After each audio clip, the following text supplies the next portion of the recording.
Target classes में आपका स्वागत है। टारगेट क्लासेस मैथ्स और फिजिक्स की ऑनलाइन एवं ऑफलाइन क्लासेस कराती है। यूट्यूब में मेरे जो वीडियोस अब मैं डाल रहा हूं, उम्मीद करता हूं कि आपको वो वीडियोस अच्छे लगेंगे। अगर आपको कोई भी सजेशंस देना है तो जरूर अपने सजेशंस, अपने राय मुझे दें, मुझे अवगत कराएं। मैं इन वीडियोस को और रोचक और ज्यादा से ज्यादा इंटरेस्टिंग बनाने की कोशिश करूंगा। मेरे YouTube चैनल को लाइक करें, सब्सक्राइब करें, शेयर करें और अपने दोस्तों को भी प्रेरित करें, उनको भी मेरे इस चैनल के बारे में बताएं। धन्यवाद।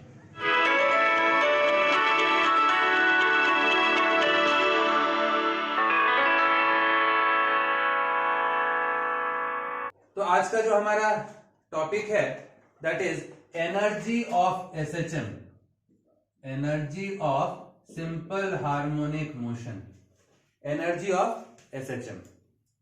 तो पिछले वीडियो में जैसे हमने देखा था कि कोई बॉडी है, एक सिंपल हार्मोनिक मोशन एग्जीक्यूट कर रहा है। सिंपल हार्मोनिक मोशन के बारे में हमने क्या कहा था? ऐसा कोई मोशन, ऐसा कोई periodic motion which is in terms of some harmonic functions, sin या cos के terms में होगा। Always a restoring force acts on the body and that restoring force is directed towards the mean position। ये था। The restoring force is directly proportional to the displacement of the body from the mean position at that instant। ये था आपका simple harmonic motion का। अब जैसे अगर कोई पार्टिकल है, मान लीजिए, जो कि सिंपल हार्मोनिक मोशन एग्जीक्यूट कर रहा है with a uniform angular velocity omega, suppose after some time t the displacement of the particle from the mean position is y। suppose आप अपन एक पेंडुलम की बात कर लेते हैं। ये उसका मीन पोजीशन हुआ, ये मीन पोजीशन हुआ। आफ्टर सम टाइम t जो उसका जो displacement from the mean position है दैट इज y, कुछ डिस्प्लेस हुआ। उसका मैक्सिमम डिस्प्लेसमेंट क्या है? दैट इज कॉल्ड एम्पलीट्यूड, और उसको हम कैसे डिनोट करते हैं? ए से। तो हम देख रहे हैं कि if a body is executing a simple harmonic motion such that it is moving with a uniform angular velocity omega, तो उस पे एक रिस्टोरिंग फोर्स लग रहा है जो कि उसको वापस उसके मीन पोजीशन की तरफ लाने की कोशिश करता है। तो रिस्टोरिंग फोर्स क्या करेगा? Restoring force F is equal to mass into acceleration, ये होना चाहिए। और लास्ट वीडियो में हमने देखा था एक्सेलरेशन क्या था? Omega square y. तो F is equal to m omega square y. हमने लास्ट वीडियो में देखा था acceleration is equal to minus omega square y, ये हमने डिराइव किया था, जहां पर कि ये माइनस साइन क्या शो कर रहा था कि that acceleration is always directed towards the mean position. तो रिस्टोरिंग फोर्स जो लग रहा है आपके पास F is equal to m omega square y, minus sine तो उसके डायरेक्शन को शो कर रहा है। तो कुछ वर्क हो रहा है। वर्क डन क्या है? Work done is equal to क्या होता है? फोर्स इनटू डिस्प्लेसमेंट होता है। हमको मालूम है work done is force into displacement. तो small amount of work done हो रहा है dw, फोर्स लग रहा है F, small displacement is dy। मैंने क्या कहा था? At an instant t, the particle is at a certain distance। तो पार्टिकल का जो displacement from the mean position है y, तो the small amount of displacement dy, small work done dw। अब टोटल वर्क डन अगर आपको निकालना है, टोटल वर्क डन, तो आप इंटीग्रेट कर दीजिए। आप दोनों साइड इंटीग्रेट करो आपको टोटल वर्क निकालने के लिए। इधर आप इंटीग्रेट कर रहे हो विद रेस्पेक्ट टू डिस्प्लेसमेंट, जबकि आप यहां पर इंटीग्रेट कर रहे हो with respect to work done. जब आपने कोई डिस्प्लेसमेंट नहीं है, वर्क डन 0। जब डिस्प्लेसमेंट y है, वर्क डन इज w। तो ये आपके लिमिट्स हो गए, लिमिट्स ऑफ इंटीग्रेशन। इधर हम किसके रेस्पेक्ट में कर रहे हैं? विद रेस्पेक्ट टू डिस्प्लेसमेंट, जबकि इधर किसके रेस्पेक्ट में कर रहे हैं? With respect to work done. तो लिमिट्स आपके पास क्या हो गया? 0 टू y।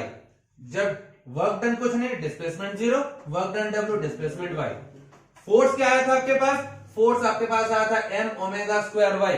तो आपके पास फोर्स क्या हो गया? ये m ओमेगा स्क्वायर y आप यहां पर पुट कर दे रहे हो। तो आपके पास आ रहा है 0 to w dw that is 0 to y। Force की जगह पे आप पुट कर लो m ओमेगा स्क्वायर y, ये आपका dy हो गया। m ये आपका फोर्स कितना हो जा रहा है m ओमेगा स्क्वायर y, तो आपने फोर्स की जगह पे आपने पुट कर दिया। हमने देखा जब भी हम इंटीग्रेट करते हैं जो कांस्टेंट होता है हम उसको इंटीग्रेशन के बाहर निकाल देते हैं। मास कांस्टेंट है and the body and the particle is executing that SHM and has a uniform angular velocity omega, तो ओमेगा भी तो कांस्टेंट हो गया, तो कांस्टेंट को अपन बाहर निकाल ले रहे हैं। और इंटीग्रेशन में आपको मालूम है integration of x to the power n dx क्या होता है, x to the power n plus 1 upon n plus 1, यही होता है। तो इस हिसाब से इंटीग्रेशन ऑफ x dx क्या होता है, x dx होता है x स्क्वायर बाय 2। तो उस हिसाब से आपको मालूम है इंटीग्रेशन ऑफ dx क्या होता है, x होता है। तो इंटीग्रेशन ऑफ dw क्या हो गया, w लिमिट आपके पास 0 to w m। अच्छा यहां पर ये ओमेगा है और ये वर्क है, थोड़ा सा इसको ना ध्यान से करेंगे।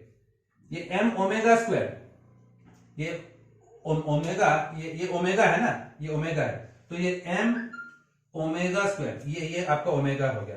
इंटीग्रेशन ऑफ y क्या हो गया, y square by 2। Integration of x dx, integration of x dx आपके पास x स्क्वायर बाय 2 है, तो इंटीग्रेशन ऑफ y dy क्या हो गया, y स्क्वायर बाय 2 होना चाहिए। लिमिट आपके पास है 0 to y, ये हो जा रहा है। Upper limit minus lower limit, capital W minus 0, यहां पर m omega square, upper limit minus lower, ये 2 बाहर आ गया, y स्क्वायर माइनस 0, तो वर्क डन क्या हो जाएगा, m omega square y square by 2, ये आ जा रहा है वर्क डन। वर्क डन, ये जो वर्क हो रहा है this work is stored in the form of potential energy. This work is equal to the potential energy of SHM. जो वर्क हो रहा है तो पोटेंशियल एनर्जी क्या आ जा रहा है, that is half m omega square Y square. ये आपके पास पोटेंशियल एनर्जी ऑफ एसएचएम आ जा रहा है, पी आ गया आपके पास।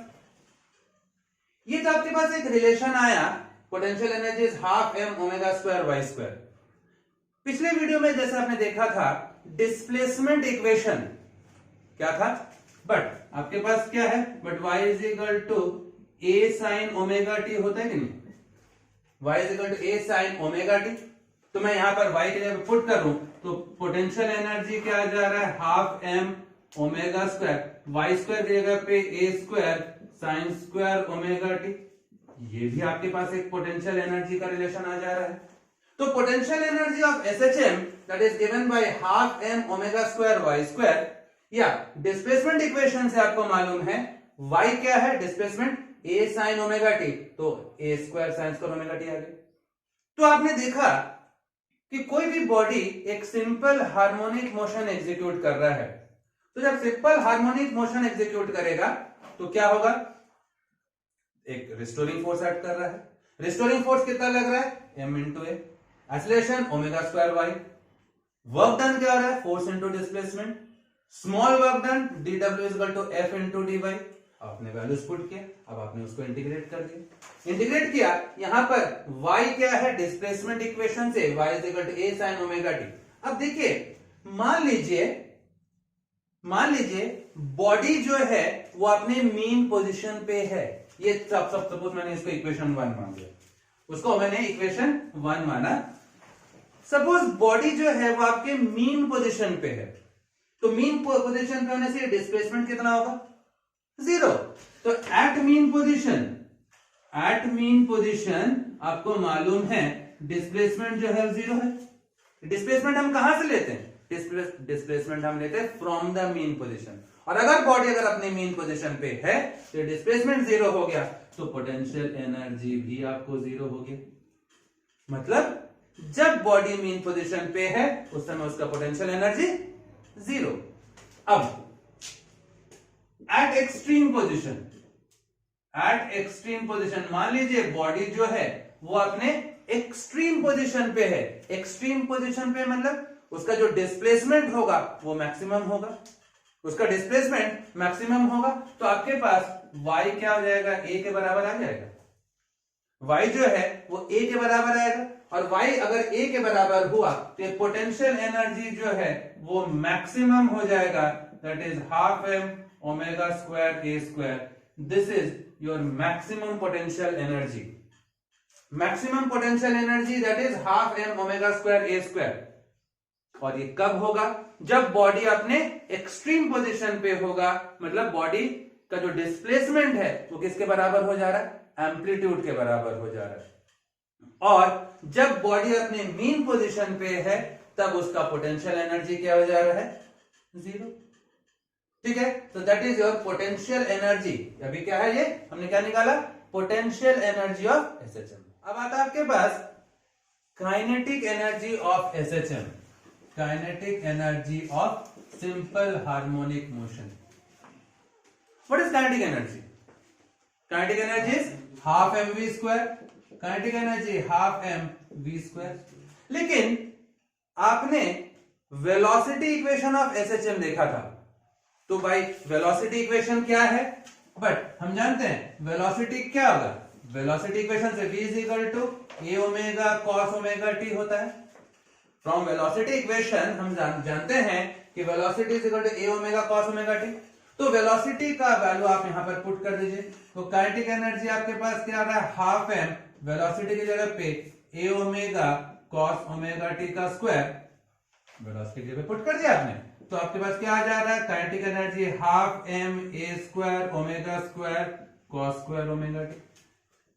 ट्रिग्नोमेट्री से कॉस स्क्वायर को मैं साइन के फॉर्म में कन्वर्ट कर देता हूं, तो क्या हो जाएगा? काइनेटिक एनर्जी आपके पास आ रहा है half M A square omega square cos square theta की जगह पे 1 minus sine square theta, cos square theta की जगह पे 1 minus sine square theta. Convert किया। डिस्प्लेसमेंट इक्वेशन आपको मालूम है y is equal to a sin omega t है, मतलब sin ओमेगा t क्या आ जाएगा? y बाई a आ जाएगा। तो क्या मैं sin ओमेगा t की जगह पे y बाई a पुट कर सकता हूं? ये कहां से आ रहा है? आपका डिस्प्लेसमेंट इक्वेशन ऑफ एसएचएम है। तो यहां से sin ओमेगा t की जगह पे मैंने y बाई a पुट किया, तो काइनेटिक एनर्जी क्या आ जा रहा है? Half M a square omega square 1 minus sine square omega t y square by a square, ऐसा हो जा रहा है। y square by a square हो जा रहा है। अब आप इसका एलसीएम निकाल लीजिए। काइनेटिक एनर्जी क्या हो गया? Half M a square omega square a square minus y square by a square. अब यहां पर आप उसका एलसीएम निकाल ले रहे हो। अब देखिए क्या ये a स्क्वायर और a square cancel, kinetic energy that is half M omega square a square minus y square, ये आपके पास काइनेटिक एनर्जी आ गई। तो कहां से आया काइनेटिक एनर्जी?